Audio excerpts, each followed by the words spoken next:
Good morning guys! So magbe-bake ulit tayo ngayon, Friday, di ba? And welcome to Coisab. Gagawa tayo ngayon ng Oreo cake. Ayan. Meron akong Oreo, meron akong milk, meron akong cream cheese. Ayan. Philadelphia cream cheese. Ayan. So, samahan niyo ako guys. And sana'y makapagbahagi ako ng isang recipe na pwede niyong gawin on your spare time. Ayan. Let's bake!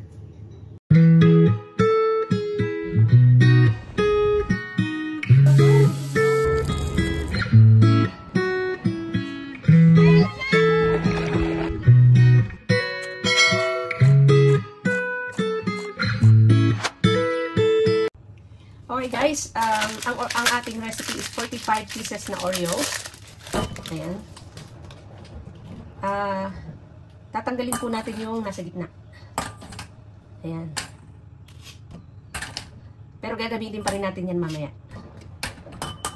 Tanggalin ko lang muna.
Ayan.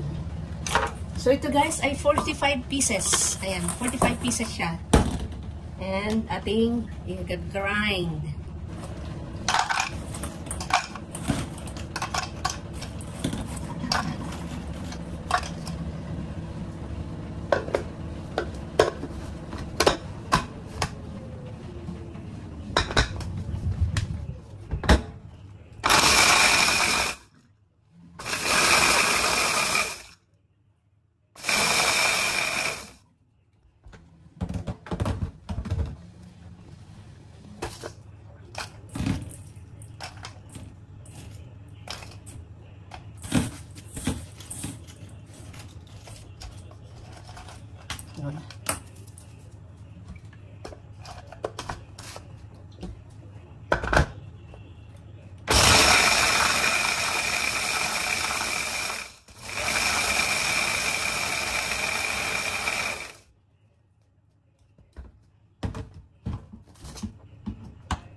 Okay, last one.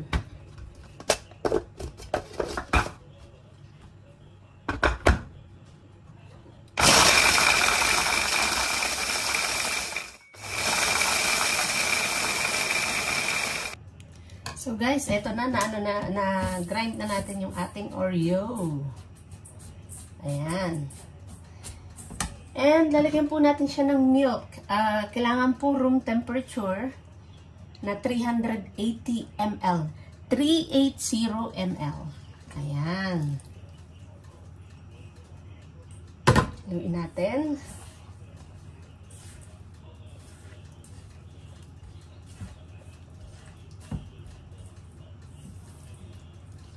And isasama po natin ngayon dito yung ating tinanggal na filling niya sa loob. Ito yung kanina. Ayan, isasama po natin siya dito. Para natural ang tamis. Hindi na natin siya lalagyan ng sugar. Ayan.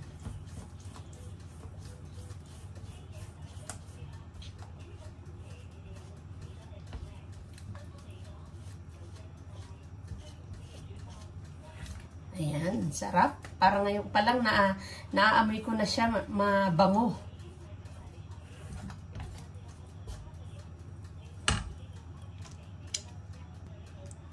At syempre, hindi mawala ang ating baking powder. 1.5 teaspoon lang po. Ayan.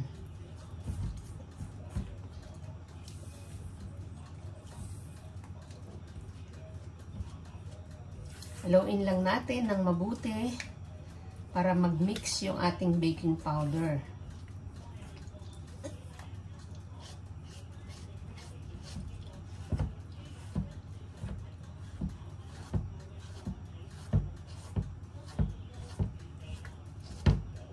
Ayan. And guys, and syempre, lalagay na natin sa ating baking tin.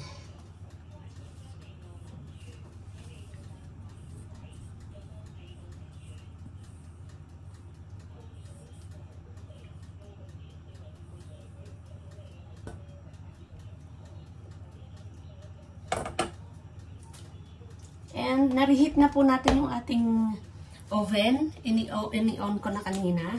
So, kailangan kasi mainit na siya before natin ilalagay.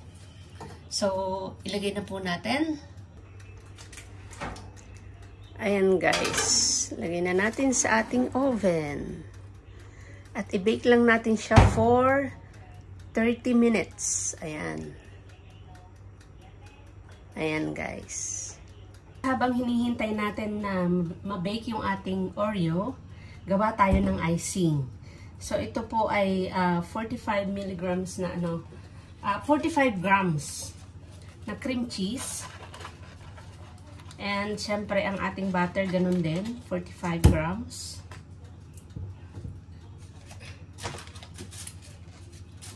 Ibibit po natin siya.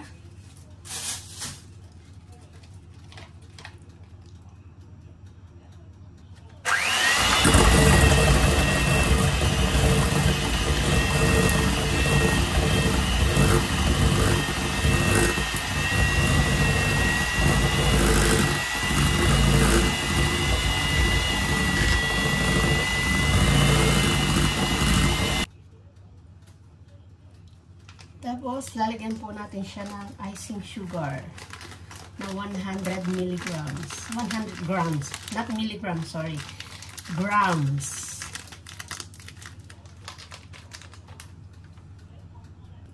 At syempre, ang ating vanilla.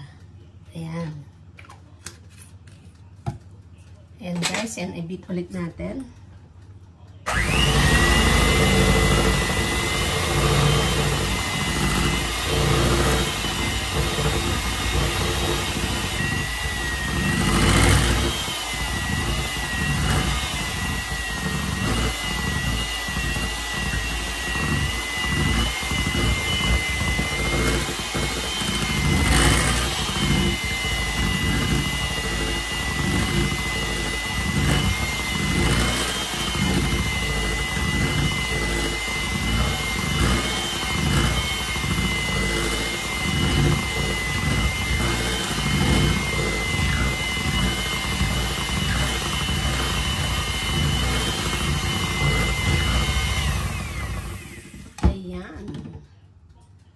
Tikman po natin.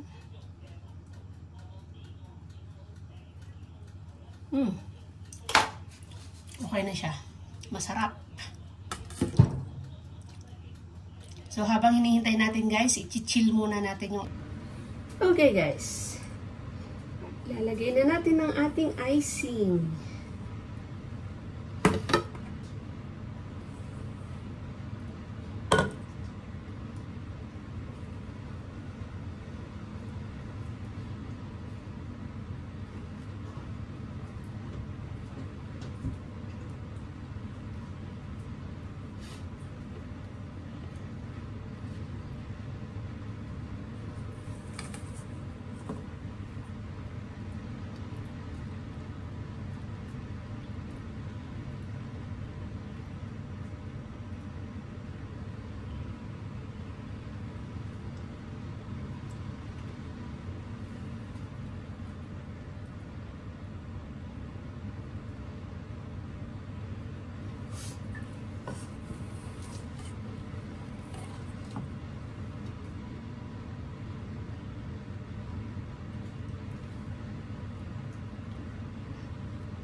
Okay, and syempre, lagyan natin ng toppings na crushed Oreo.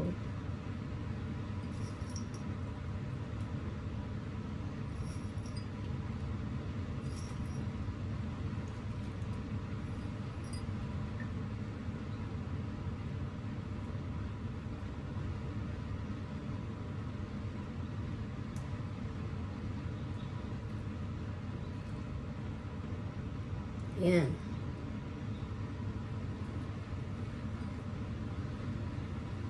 Yan guys.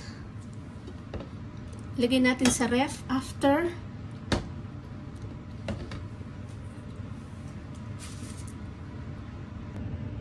Ayan guys, luto na. Ayan. So ilalagay natin siya sa ref for at least para lang lumamig. Para mag-set in yung cream cheese sa ibabaw. Para hindi siya runny. Ayan. And tikman natin mamaya. Okay? Thank you so much for watching guys. And follow for more. Subscribe for more. Ayan. Para mapanood nyo yung mga susunod ko pang pagbibig. And thank you so much everyone for watching.